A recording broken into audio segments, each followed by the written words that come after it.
Bueno, iniciamos nuestro programa Canarias Tal Cual con una sección que comienza esta semana. Una sección a mí que me encanta, en especial me encanta porque tiene que ver con el idioma castellano, pero más que eso, porque con quien vamos a hablar, que es el profesor Carlos Leañez, es una eminencia, es un sabio en este tema. Y con él vamos a estar conversando toda la semana. Nada más y nada menos, el nombre de la sección es Planeta Ñ. Ustedes se pueden imaginar por qué. ¿Quién usa la ñ en el mundo? Los que hablamos español.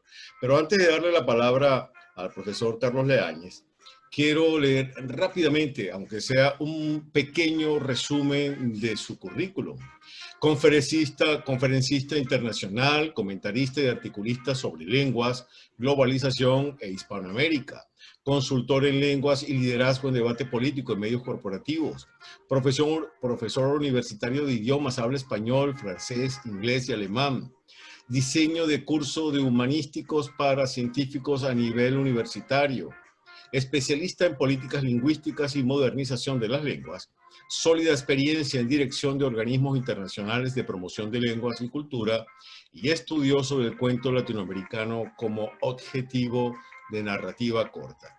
Bueno, con el profesor Carlos Eduardo Leañez vamos a tener esta sesión que sé que vamos a marcar historia. El antes y el después de la radio con Carlos Eduardo Leañez. Carlos Eduardo, bienvenido, buenas tardes. Muchísimas gracias, Eduardo. Bueno, encantadísimo de estar aquí y de estar compartiendo con el público de las islas y aquellos que tengan a bien oírnos por internet en cualquier parte. Sí, tú que eres un estudioso del idioma y eso te obliga a conocer mucho la geografía, ¿no te llama la atención, a pesar de que ya tendrás costumbre, de que con el internet se perdió las fronteras? Totalmente, totalmente. De hecho, yo este programa lo estoy difundiendo entre cantidad de personas, amigos que están en México, que están en Argentina, que están en Perú, en Chile, en Venezuela. Realmente esto es absolutamente extraordinario y fíjate que esta es una de las cosas que le da valor al español, porque el hecho de poder coincidir en tiempo real gracias a la tecnología, cuando se tiene un código compartido, hace una diferencia absolutamente extraordinaria con respecto, por ejemplo, a la Unión Europea. La Unión Europea, todos esos medios están disponibles, pero hay más de 20 idiomas. Entonces, digamos, la cosa se complica. Nosotros tenemos una posibilidad de comunicarnos en tiempo real gracias al código compartido y a la tecnología con 550 millones de personas que están repartidas a lo largo de 12 millones de kilómetros cuadrados en el mundo. Y para darnos una idea, España tiene 500 mil kilómetros cuadrados, es decir, medio millón. Medio millón. Mira, es que yo tuve la suerte de hace unos días, tú me enviaste el informe del Instituto Cervantes, un informe del año 2019, que me dejó impactado, al menos las primeras cifras que pude ver. Y decían cifras como que en el año 2019 casi 483 millones de personas tienen el español como lengua materna. Y eso lo lleva a un punto en el que cuando sumas ese grupo de dominio nativo y el grupo de competencia limitada y grupo de aprendices de la lengua extranjera, supera los 580 millones de personas en el mundo hablando español. Sí, déjame comentarte, ese es el primer gran dato del español, ¿no? El español es la segunda lengua del mundo desde el punto de vista de los hablantes de lengua materna. Es decir, solo es superada por el mandarín, el chino mandarín. En segundo lugar vendría el español desde el punto de vista de los hablantes de lengua materna y en tercer lugar el inglés. Claro, el inglés, cuando sumamos los que tienen competencia limitada en inglés, es decir, que lo hablan como segunda lengua o como lengua extranjera, allí sí el inglés es la primera lengua mundial. Pero digamos, vivimos en un mundo donde hay 7.000 lenguas, ¿no? Y el español es la segunda, 7.000 lenguas. Entre 6.000 y 7.000, depende un poco de cómo categorices tú la noción de lengua, pero estamos hablando de aproximadamente 6.000, 7.000 lenguas. Muere una lengua cada 2 semanas. Estamos viviendo un ciclo y un siglo de simplificación lingüística en cierta forma, porque a causa de la globalización y de la urbanización, la gente pierde las lenguas, suele perder muchas lenguas pequeñas. Para darte una idea, cuando Colón llegó a América, en el mundo globalmente considerado había el doble de las lenguas que hay ahora. Entonces, es decir, cuando se caen las montañas que formaban los vallecitos en donde vivía la gente, cada quien en su vallecito, cuando se caen las montañas, es decir, cuando viene la gran globalización, la gente comienza a comunicarse con grandes lenguas, esencialmente, y eso va en desmedro de pequeñas lenguas, ¿no? Y bueno, nosotros tenemos la fortuna de vivir dentro de una gran lengua, porque, y digo fortuna porque eso realmente nos pone al alcance toda la información del mundo. Es decir, no solo podemos compartir con mucha gente, sino podemos hablar con esas muchas personas de cualquier tema, cosa que no ocurre en muchas lenguas. Y además... Y de esos 7.000 idiomas, ¿cuántos están vigentes o qué número de idiomas son de verdad de uso práctico en el mundo? Bueno, fíjate, para darte una idea concreta, el 98% de los idiomas del mundo son hablados por el 6% de la población mundial. Es decir, la mayoría de las lenguas tienen poquísimos hablantes, menos de 10.000 hablantes. Bueno, el español, una sola lengua, tiene el 7% de la humanidad, una sola lengua. Es decir, el español solo equivale a más del 98% de las lenguas que hay en el mundo. Increíble, ¿no? Increíble. Sí, sí, porque es que lo que pasa es que son lenguas, digamos, muy circunscritas, muy de un radio muy pequeño, y que, bueno, en definitiva son lenguas que llevan a que sus hablantes tengan que aprender otras lenguas, ¿no? Una Y cosa además, que la vamos a... la Sí, tendencia, perdón. Carlos, es que sigue creciendo el número de hispanohablantes, de lengua materna hispanohablante. Sigue creciendo. Fíjate, esto es un punto importante.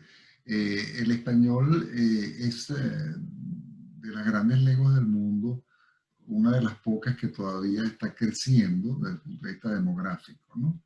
El español tiene un moderado crecimiento demográfico, no un crecimiento explosivo, pero no es una lengua que se halla en retracción desde el punto de vista demográfico, lo cual es muy importante. Ahora, una lengua no solo debe considerar para ver su vitalidad los factores exclusivamente cuantitativos demográficos, sino también los factores cualitativos, es decir, ¿para qué sirve? ¿De qué puedo yo hablar en la lengua? ¿Puedo hacer ciencia?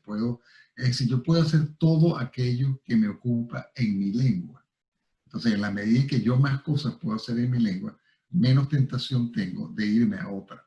La mayoría de la gente que abandona las pequeñas lenguas lo hace porque les sirve para hacer muy pocas cosas.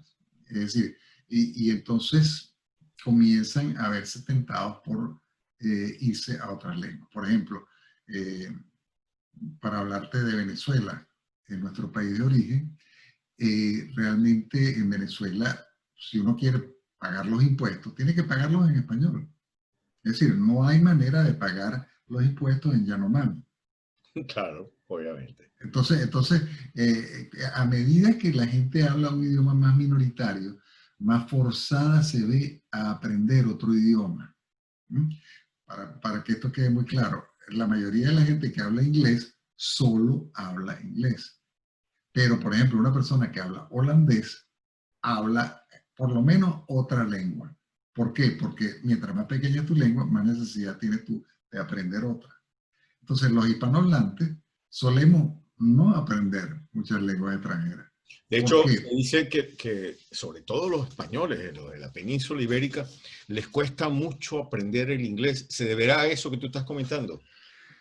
Mira, es exactamente eso, porque la gente dice, oye, los holandeses son unos genios, fíjate, todos hablan inglés perfecto, pero por supuesto que hablan inglés perfecto, que si no hablan inglés, nada más se van a comunicar con los vecinos. Entonces, O entre ellos eh, nada. exacto, nada más entre ellos, que es decir, un puñado de millones de habitantes. En cambio, las personas que hablamos español sabemos que con levantar el teléfono estamos en comunicación con 550 millones de personas.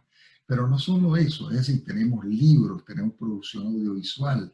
Para darte una idea que es muy reveladora, el español es la segunda lengua hacia la cual más se traduce en el mundo. Es decir, nosotros estamos ávidos de información y tenemos una cantidad de información en nuestro idioma, prácticamente toda la información que se puede requerir existe en español, porque es la segunda lengua hacia la cual más se traduce. La primera lengua hacia la cual más se traduce es el alemán, después el español. Y es la sexta lengua desde la cual más se produce, lo cual denota también que las cosas que son producidas en español son apetecibles para buena parte de la humanidad.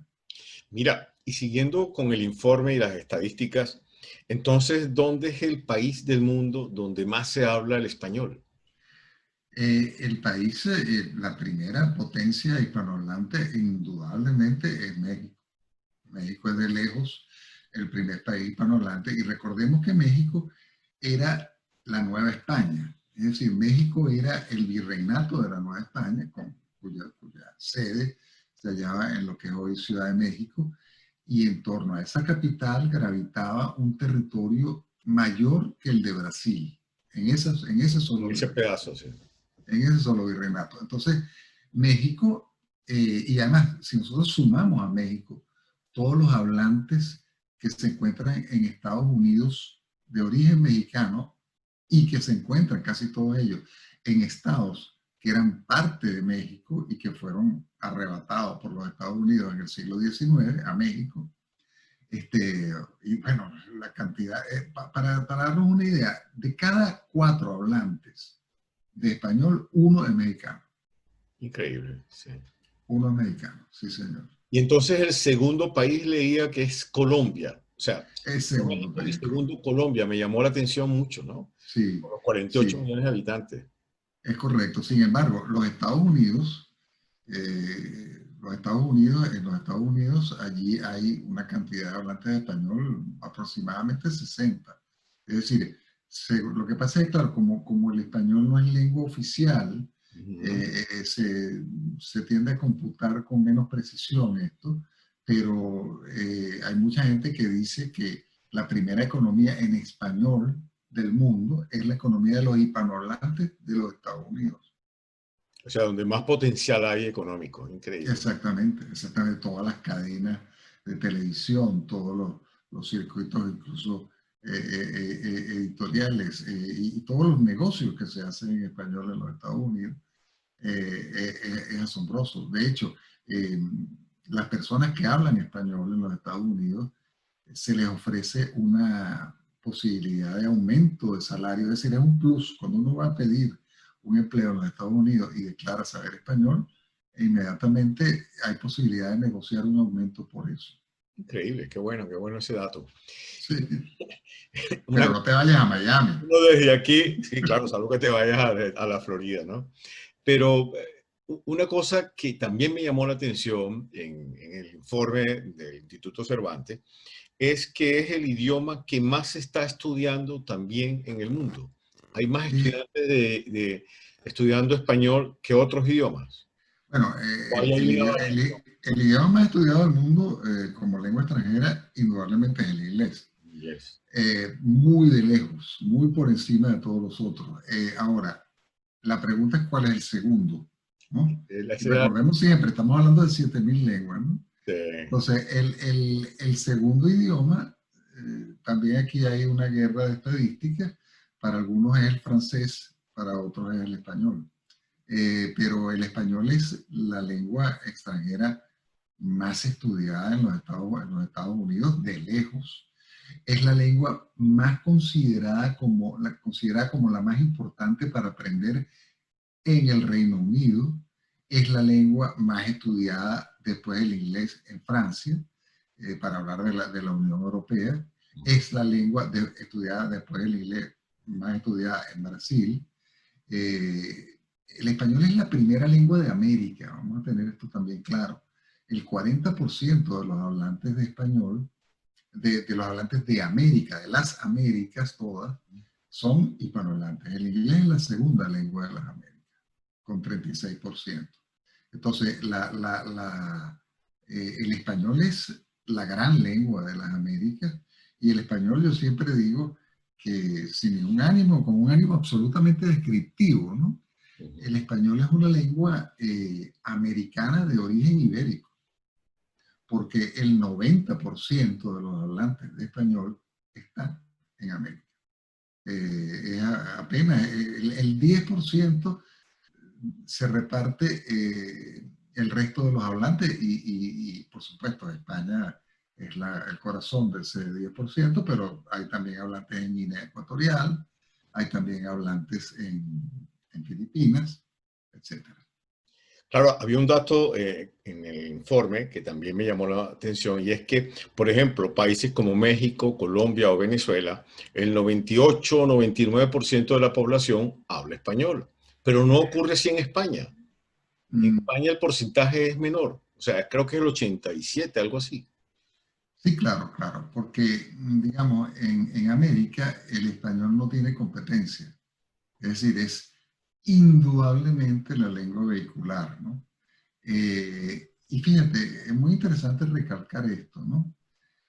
Cuando cesa la administración peninsular de los territorios en América,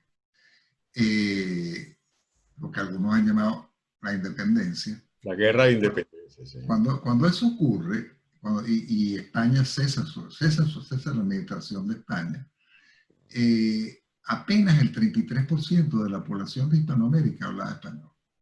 Apenas. Y hoy es más del 94% de toda Hispanoamérica globalmente considerada. ¿Cómo se dio ese salto? Es decir, la gran expansión del español ocurre después de que España se va de América. ¿Por qué? Porque los criollos, la meditación criolla, se pone a españolizar a fondo, mientras que durante la meditación española lo esencial era la religión. Es decir, eh, cuando España cesa, todo el mundo está bautizado, pero solo el 33% de la población habla español.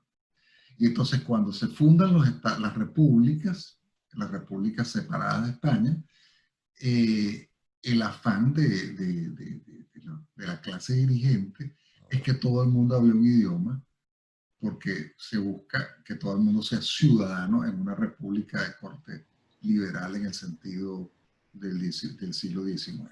Y entonces todos iguales ante la ley, todos con un solo idioma, todos pudiendo entender la ley y participar como ciudadanos en base a una sola lengua, que es una ideología muy a la francesa y a la Revolución Francesa.